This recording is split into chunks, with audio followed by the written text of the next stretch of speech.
Hello, everyone. This is Joanna Deninas. Thanks for watching. The topic for today's podcast is called We Control Our Destiny. I'm back after a short break. The time off was very much needed. Per AI and the internet's definition, destiny is the idea of a predetermined future or a necessary succession of events, often seen as guided by a powerful external force like fate or a supernatural power. A destined path, quote unquote, refers to the sequence of events that are believed to be fated or preordained to happen to a person or thing. Does this definition of destiny or destined path mean we have no control over what happens to or for us?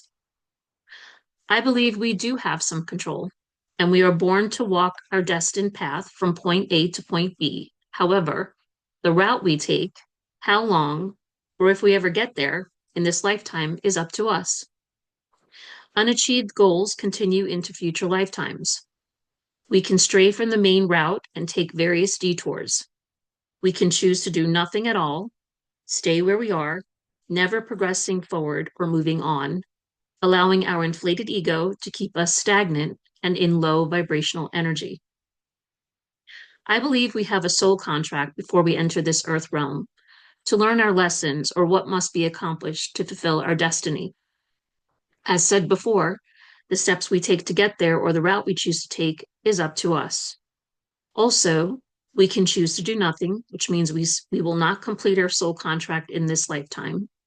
Perhaps we will carry it out in the next life or the life after that until we finally learn our lessons.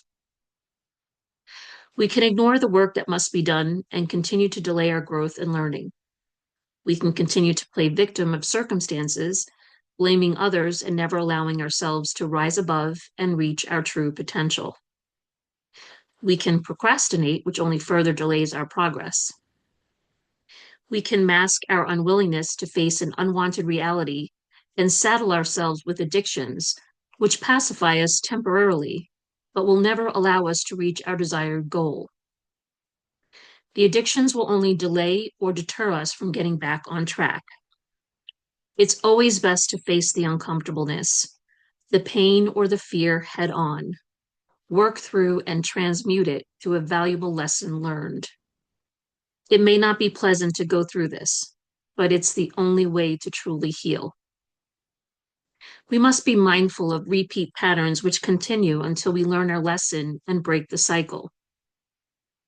It's up to us to end generational cycles that did not serve us or our families.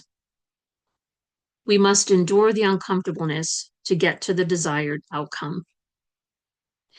When we work with intent to do better than we did the day before, that is when we are on the path to manifest our true desires. This does not mean we are ever perfect or done learning. It means we are actively working to manifest a better tomorrow for ourselves and others. Sometimes we feel as though we are not in control. Someone else is. However, this is not true.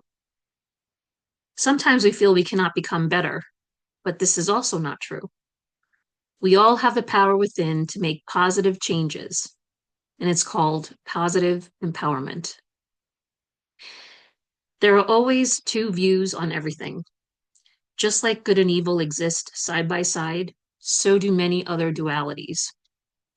When one person sees, when one person sees where improvement is needed to make things better, another person may say that that person is never happy or satisfied and only wants to see the negativity in things.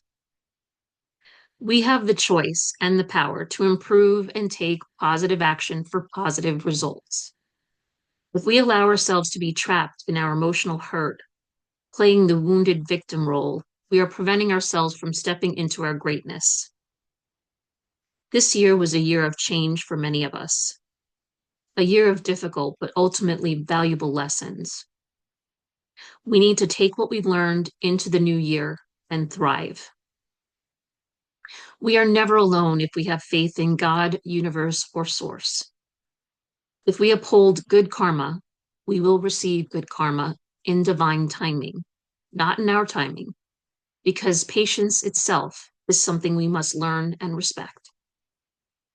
We must put the past behind us, learn from our mistakes, and not live in shame or have regrets. We must start anew and make good decisions using the golden rule, remembering to think of others while still respecting ourselves. If someone has the intent to hurt us or project ill will towards us, we must stand in our power, set boundaries, and say to ourselves, I'm not affected.